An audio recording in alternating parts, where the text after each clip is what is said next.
डबवाली का एकमात्र latest variety का ऑल फैमिली शोरूम। हमारे यहाँ बच्चों व लेडीज के स्पेशल हर तरह की फैंसी व लेटेस्ट वैरायटी उपलब्ध है। याद रखें, बेदी फैशन, कॉलोनी रोड, मंडी, डबवाली।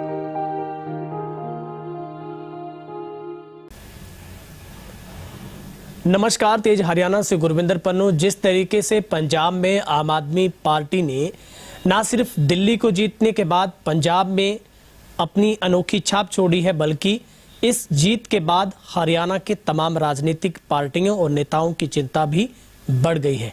ऐसे में आम आदमी पार्टी का कमाल अब हरियाणा में कितना धमाल मचा सकता है, इस बात को लेकर भी हम चर्चा करेंगे।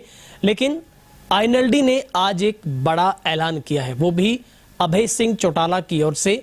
अब ये स्पष्ट कर दिया गया है कि इंडियन नेशनल लोकदल पार्टी का जो सीएम पद का चेहरा होगा, जो मुख्यमंत्री होंगे, वो खुद अभय सिंह चौटाला होंगे। मेरे साथ बातचीत के लिए आईएनएलडी के महिला महासचिव हैं जो सुनैना सिंह चौटाला हमारे साथ जुड़ रहे हैं, जो हाल ही में ही अपने करीब 14 से ज़्यादा हलकों में उन्होंने डोर टू डोर किया है, लोगों के बीच में रहे हैं और हमेशा से वो जनता के बीच में जुड़ना ही ज़्यादा पसंद करते हैं। सबसे पहले मैम, आपका तेज हरियाणा पर बहुत बहुत स्वागत। धन्यवाद गुरविंदर, बहुत बहुत धन्यवाद। सुनैना जी, सबसे पहला सवाल ये है, हम पंजाब से कर लेते हैं शुरुआत। जिस तरीके से आम आदमी पार्टी ने पंजाब में एक तरीके से क्लीन स्वीप किया है, क्योंकि कोई भी नहीं कल्पना कर सकता है कि इतने बड़े बड़े धुरंधर ढह जाएंगे। चाहे आप अकाली परिवार की बात करें, कांग्रेस की बात करें, कैप्टन की बात करें, आप इस पूरे सिनेरियो को कैसे देखते हैं? क्या एक वाकई ही राजनीति की नई इबारत लिखने की और अग्रसर आम आदमी पार्टी हो गई है? देखो गुरविंदर, हर स्टेट की एक अपनी अलग राजनीतिक सिचुएशन होती है। जहां तक आम आदमी पार्टी का पंजाब में सवाल है, तो वो ये रहा कि अकाली दल बादल का भारतीय जनता पार्टी से अलायंस था। भारतीय जनता पार्टी को लोगों ने सिरे से नकार दिया। तो कहते हैं ना, कई बार चने के साथ गुण भी पिसते हैं, तो अकाली दल बादल को भी लोगों ने नकार दिया।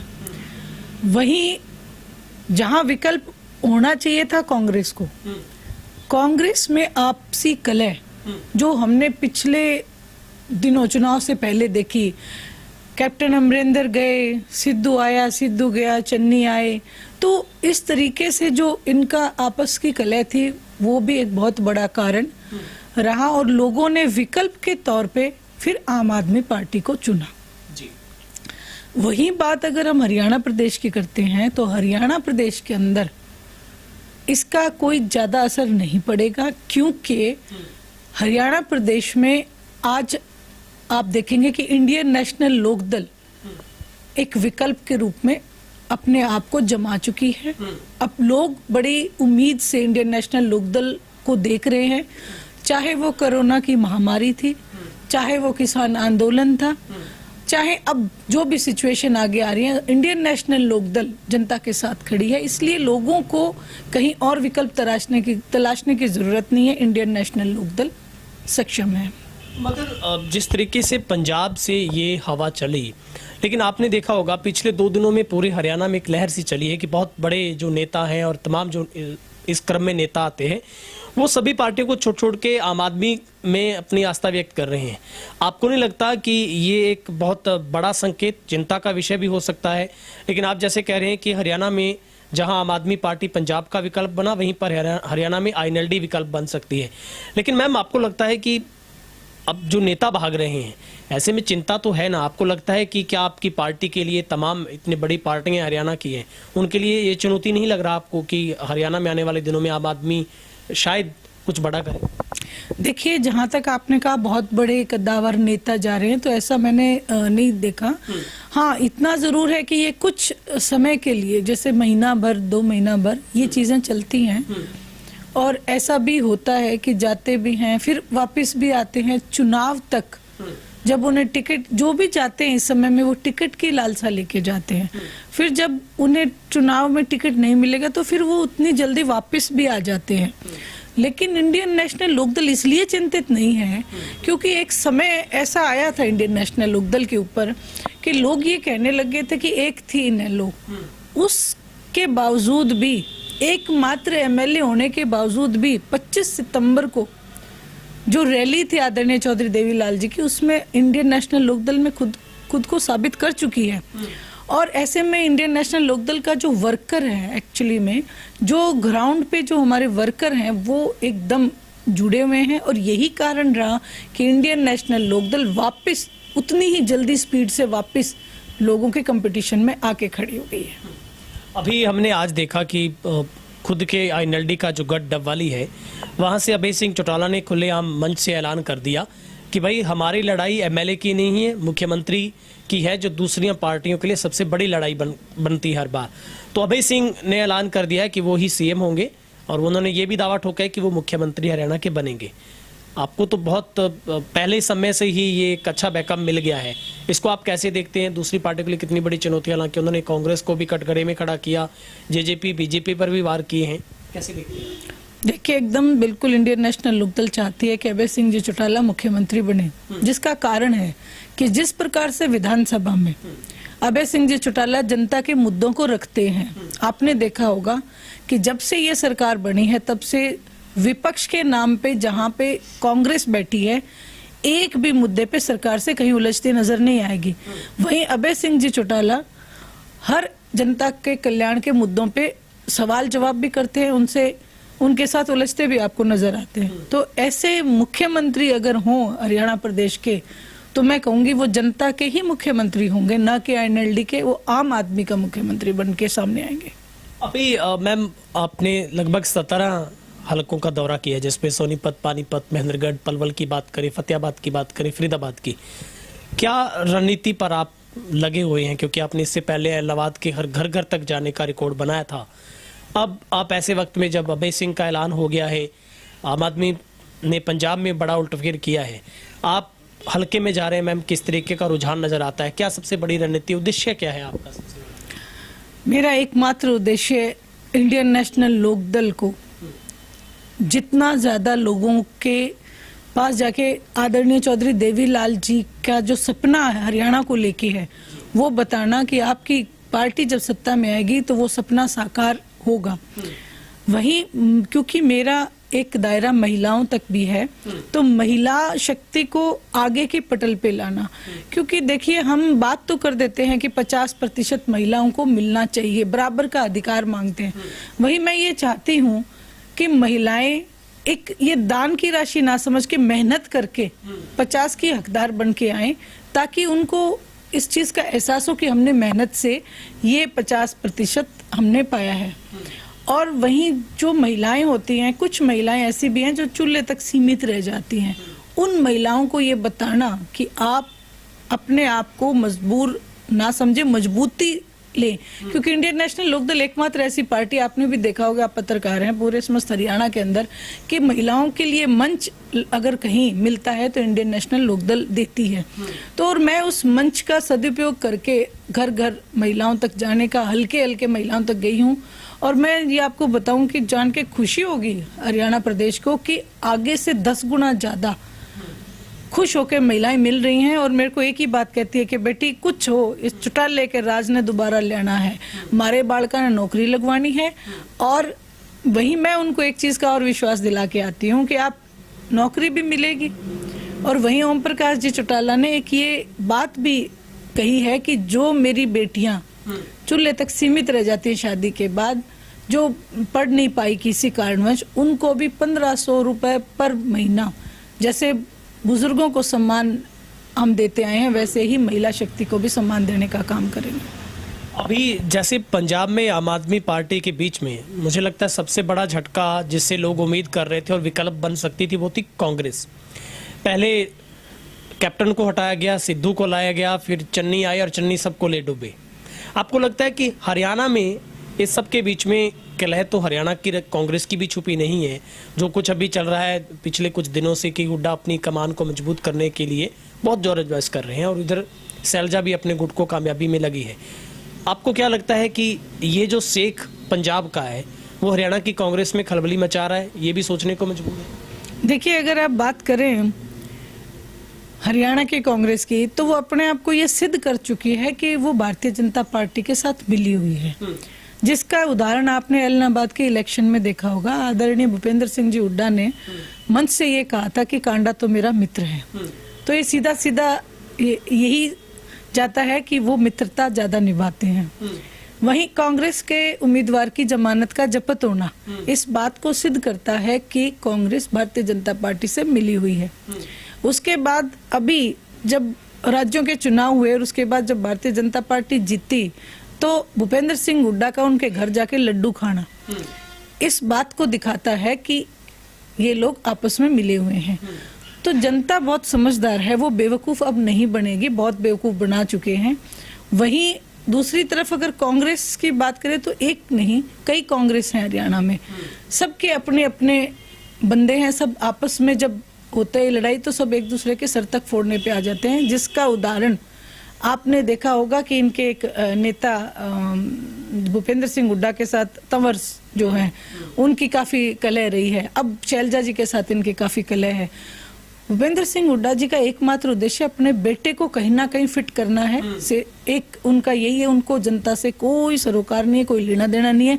अगर होता तो वो विपक्ष की भूमिका निभाते हुए वहां जाके लड्डू नहीं खाते, इलाहाबाद के इलेक्शन में कांडा को अपना मित्र ना बताते। मैम एक और बहुत ही अहम सवाल है जो पूरे हरियाणा में और सिरसा में बहुत चर्चा का विषय है, जिसकी गूंज विधानसभा में भी अभी आई है कि विधानसभा से एक डेटा है जिसमें सरकार ने उस शख्स का 5 से 7 बार नाम दिया है एक बहुत बड़े दानी के तौर पर। एक नाम है सिरसा के इलाहाबाद में कैप्टन के तौर पर, मीनू बेनीवाल के तौर पर और समाज सेवी के, तीनों चारों अलग अलग सरनेम अलग अलग नाम से चलते हैं। आपको लगता है कि क्या अभय सिंह चौटाला के गढ़ को भेदने की तैयारी है, क्योंकि ऐसे वक्त में गठबंधन सरकार पीछे है और मीनू बेनीवाल को आगे रखा जा रहा है, लेकिन बेनीवाल साहब हैं कि वो मीडिया से मुखातिब नहीं होते हैं। आपको लगता है कि क्या सरकार अपना मोहरा बनाकर उनको यहाँ पर ला रही है? बेशक वो दान कर रहे हैं, लोग बहुत खुश हैं, वो एक एक गांव में करोड़ों का दान दे चुके हैं। आपको क्या लगता है सब कुछ क्या हो रहा है, क्या समझ में आता है? देखो मैं वैसे इनको नहीं जानती हूँ जो भी हैं, लेकिन मैं एक बात जरूर कहूंगी पन्नू आपको कि जनता बहुत समझदार है। ये जो दान उस वक्त कहाँ थे जब किसान आंदोलन था, किसान जब बॉर्डर पे लड़ाई लड़ रहा था अपने हकों के लिए, उस वक्त ये दानवीर उभर के क्यों नहीं आए? ठीक है, अब सीधा सीधा अभय सिंह चौटाला नाम की आंधी को ये रोकना चाहते हैं। ये सोचते हैं कि भाई कहीं ना कहीं पहले इन्होंने इस पैसे के तंत्र का इस्तेमाल इलेक्शन में भी किया था कि इलेक्शन किसी ना किसी तरीके से अभय सिंह चौटाला जी को इलाहाबाद में ही रोक लिया जाए, लेकिन जनता ने उन्हें 9,000 ज़्यादा वोट देके उनको और मजबूत करके भेजा है।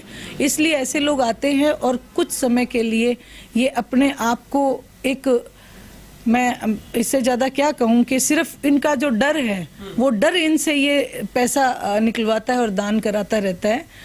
बाकी अगर दान देने की इच्छा होती है वो लोग ना ही तो आप कह रहे हो मीडिया में नहीं आते, लेकिन मीडिया को पता कैसे चलता है कि वहां जाके वो दान कर रहे हैं। तो देखिए ये स्ट्रेटेजी है इनकी।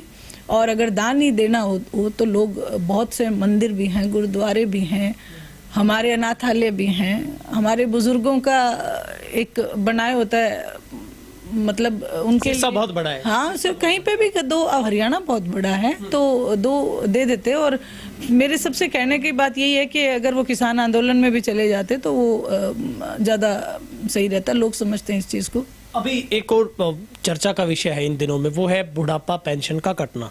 अभी एक डेटा विधानसभा से आया है कि 2.25 लाख ऐसे पेंशनर हरियाणा के जिनकी पेंशन काटेगी। लोग बहुत परेशान है, जिसमें सिरसा के भी 17,000 से ज़्यादा ऐसे लोग हैं जिनकी बुढ़ापा उनका सम्मान भत्ता आता था।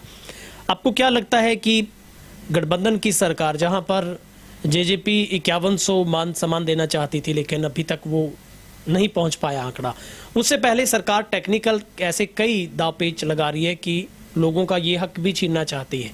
आईएनएलडी इस मुद्दे को प्रमुखता के साथ उठाएगी, हालांकि अभय सिंह ने बजट सेशन में इसको बहुत अच्छे तरीके से उठाया था। देखिए, एक बार फिर इंडियन नेशनल लोकदल ने यह साबित किया है कि आदरणीय चौधरी देवीलाल जी के विचारों को, आदरणीय चौधरी देवीलाल जी के दिए सम्मान को यदि कोई बचा सकता है तो वो इंडियन नेशनल लोकदल है। और वहीं जब आपने बात कही कि लोगों को ठगा गया, लोगों से ये कहा गया कि आपकी पेंशन को 5100 बढ़ा दिया जाएगा, लेकिन आज काट रहे हैं। घोषणा तो ये करते हैं कि पेंशन को हम बढ़ाएंगे, लेकिन अंदर खाते, ये इनकी स्ट्रेटेजी है, अंदर खाते ये 2.25 लाख लोगों की काट चुके हैं। अभी आपने एक दानवीर का नाम लिया, तो ये जो सत्ता से, जो मीडिया के समक्ष नहीं आते, ये जो सत्ता के प्रोजेक्टेड लोग हैं, ये लोगों का पैसा इस तरीके से लोगों के पॉकेट से छीन के और अपने आप को प्रोजेक्ट करने की कोशिश में लगे रहते हैं। हमारे बुजुर्गों की पेंशन, हमारे बुजुर्गों का सम्मान है जो आदरणीय चौधरी देवीलाल जी ने बांधा है। और मैं जहाँ पे भी गई हूँ, जो आपने 17 हलकों में, मैंने इतने अनेकों बुजुर्ग भी देखे हैं, जिसमें 17,000 तो हमारे, आपने बताया कि सिरसा के बुजुर्ग हैं, लेकिन उसके अलावा जहाँ पे भी मैं गई हूँ ऐसे बुजुर्ग देखे हैं। मैं म्हारा गांव में, एक सोनीपत में, एक ऐसे बुजुर्ग से मुखातिब हुई थी जिनके आंख में आंसू थे, आंसू भी ऐसे कि उनके होठ हिल रहे थे और उनसे बोला नहीं जा रहा था। तो मैंने कहा, भी ताऊ जी आप बैठो आराम से, पानी पिला के, आप क्या कारण है, आप रो रहे हो? कि मेरे पोते को मैंने पेंशन से पढ़ाया, उसके बाद उसने वजीफा लेना शुरू किया, उस वजीफे से आज वो ऐसी पोजीशन में कि मैं उसको डीसी लगा सकता हूँ, लेकिन 3 महीने से मेरी पेंशन नहीं आ रही है। और मेरे ना बेटा है ना मेरे बहू है, मैंने एक पोता ही पाला है और मेरी पेंशन अब बंद कर दी है, तो बेटा मैं कहाँ जाऊँ? तो मतलब ऐसे लोग बैठे हैं, उनको दादाजी की दूरदर्शिता को सलाम करती हूँ। कोरोना की महामारी में भी ऐसे मेरे बहुत से भाई थे जिनका घर अपने माँ बाप की पेंशन से चला, उनकी पेंशन को काटना ये एक बहुत बड़ी दुखदाई हमारे लिए बात है और हम इसको कतई होने नहीं देंगे। इंडियन नेशनल लोकदल इसका विरोध करेगी, जरूरत पड़ी तो आंदोलन करेगी। अभी हरियाणा में मैम तमाम पार्टियों के लिए एक बहुत बड़ी अग्नि परीक्षा आने वाली है। एक सेमीफाइनल बड़े चुनाव से पहले है, वो है निकाय चुनाव। हालांकि लोग विश्वास नहीं कर पा रहे हैं कि ये सरकार चुनाव करवाए या ना करवाए, क्योंकि पंचायती चुनाव भी अटकलों में 1 साल से ज़्यादा का वक्त बीत गया है। लेकिन आपको लगता है कि क्या इसकी बेहतर तरीके से आपकी क्या स्ट्रेटजी रहने वाली है? निकाय चुनावों को क्या आप सिंबल पर स्मार्ट आईएनएलडी लड़ेगी, कैसा आपको लग रहा है? क्योंकि तमाम जो पार्टियां हैं, जेजेपी बीजेपी की तरफ से भी काफ़ी कार्यकारिणी बनाई गई है, इसके ऊपर भी रणनीति तय की गई है। आईएनएलडी कैसे दिखती है इस पूरे चुनाव? इंडियन नेशनल लोकदल निकाय के चुनाव अपने सिंबल पे लड़ेगी, जिसकी घोषणा अभय सिंह जी चौटाला कर चुके हैं। और आप देखेंगे कि इंडियन नेशनल लोकदल उभर के एकदम सबको पछाड़ते हुए आगे जाएगी, जिसका कारण है कि जो ये सरकार की नीतियां हैं, दरअसल सरकार के पास नीतियां हैं ही नहीं। इनकी सिर्फ एक ही कोशिश रहती है कि किस तरीके से हम जनता की पॉकेट के ऊपर डाका डालें, कैसे उनसे छीने।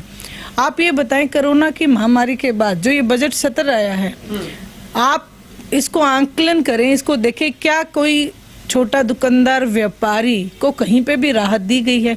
मजदूर कमेरे वर्ग को तो इन्होंने देनी ही क्या थी।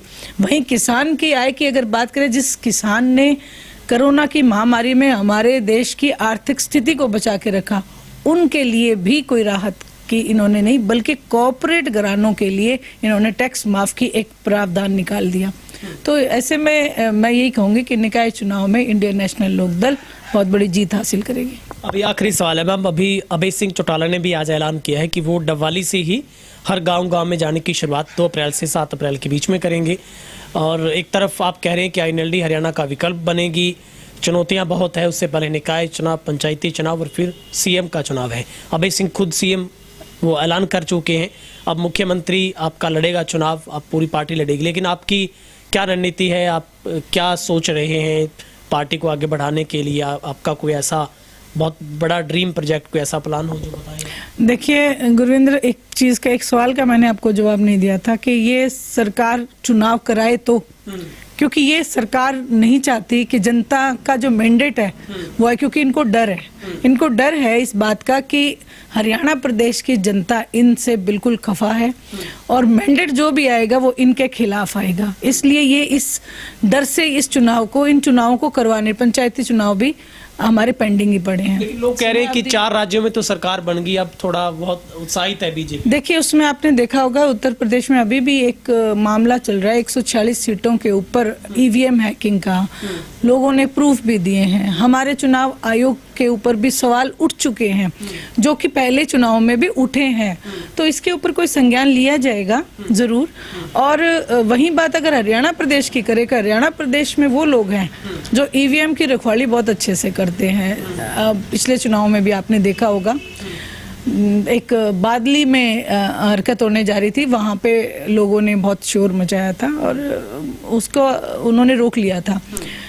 वहीं अगर आपको मैं बताऊं कि ये जो गवर्नमेंट है, इनका जब ये सोचते हैं कि हमें चुनाव जीतना है तो ये हैकिंग पे उतर आते हैं और भी बहुत सारे हथकंडे, हमें जातिवाद में उलझाना। अब जनता इस चीज़ को नहीं, जातिवाद खत्म हो चुका है, क्योंकि किसान आंदोलन इसका एक आपने उदाहरण देखा होगा। अब आप पूछिए दूसरा आपका सवाल। अभी मेरा फाइनली मैं कर देता हूं। अभी अभय सिंह चौटाला ने कहा कि कांग्रेस में तो जूत बजेगा और बीजेपी का चेहरा खट्टर। एनएलडी ने अपना साफ कर दिया, कोई इसमें कोई रह नहीं गई है दो राय। साथ उन्होंने कहा कि जेजेपी अब फिर से किसी की गोद में बैठेगी। मगर मैंने ज्यादातर जेजेपी के कार्यक्रम में ये सुना है कि भाई अब उप मुख्यमंत्री के आगे से उप हटाना है और मुख्यमंत्री लाना है। आप कैसे देखते हैं, क्या वाकई इस बार भी गठबंधन उनके लिए लास्ट चारा रह जाएगा? क्या लगता है आपको? देखिए, पहली बात तो मैं एक तरीके से मानती हूँ कि उनका विलय हो चुका है बीजेपी में, जिसका उदाहरण भी आपने दो हमारे जो चुनाव हुए थे, बड़ौदा का चुनाव, इलाहाबाद का चुनाव, उस चुनाव में इस पार्टी का ना डंडा था, ना झंडा था, ना कैंडिडेट था। इसलिए और अभी मैंने एक बयान में भी सुना था कि दोनों पार्टियां जो भी चुनाव होगा मिलके लड़ेंगी। ये निकाय के चुनाव भी मिलके ही लड़ेंगे। अगर ये अलग अलग चुनाव लड़ें, उसमें ये अपने आप को अगर साबित कर दें, तो मैं इस चीज़ के ऊपर मान सकती हूँ कि कहीं वो इस कोशिश में हैं कि भाई इस बार उप हटा के सीएम बना लिए जाएं। दरअसल इतने घोटाले हो चुके हैं इस भारतीय जनता पार्टी की गवर्नमेंट में कि सभी एक दूसरे के ऊपर संलिप्त है, सभी इनमें इकट्ठे भागीदार हैं। क्योंकि जो देखो, आप अगर हाथ मिलाओगे भागीदारी तो आपकी होगी, तो इस चक्कर में ये कहीं पे भी नहीं लेंगे। इंडियन नेशनल लोकदल एकमात्र ऐसी पार्टी है जो जनता की बात जनता के बीच रह के करती है। ना ये जो ऐसा है कि घोषणा कुछ करें और करें कुछ, ऐसा कुछ इंडियन नेशनल लोकदल में नहीं है। अभय सिंह जी चौटाला जिनके लिए ये विख्यात है कि अभय ही सत्य है, तो वो सत्यता के आधार पे इंडियन नेशनल लोकदल की गवर्नमेंट बनने जा रही है 2024 में। ठीक है, बहुत बहुत शुक्रिया। और इस वादे में कितना दम है 24 में हम बात करेंगे। आपने वक्त निकाला, तेज रहने के साथ बातचीत की, बहुत बहुत शुक्रिया। Thank you Gurvinder, thank you so much. तो ये थे हमारे साथ एनएलडी की तरफ से महिला महासचिव सुनैना सिंह चौटाला, जो पूरे हरियाणा में अपनी शालीनता और हर बात को फैक्ट के साथ करने में बहुत मशहूर और लोगों की पसंद बने हैं। और बेबाक तरीके से उन्होंने तमाम सवालों के जवाब भी दिए हैं। मगर चुनौतियां कम नहीं है, हरियाणा में अब विकल्प तलाशने की तैयारी, और ऐसे में इस तैयारी में एनएलडी अपने आप को फिट कर पाती है, ये वक्त बताएगा। फिलहाल इस अपडेट में इतना ही। आप इस वीडियो को ज़्यादा शेयर करें, कमेंट सेक्शन में जाकर अपनी राय जरूर रखिएगा। कैमरामैन अर्शदीप के साथ गुरविंदर पन्नू, तेज हरियाणा, डबवाली।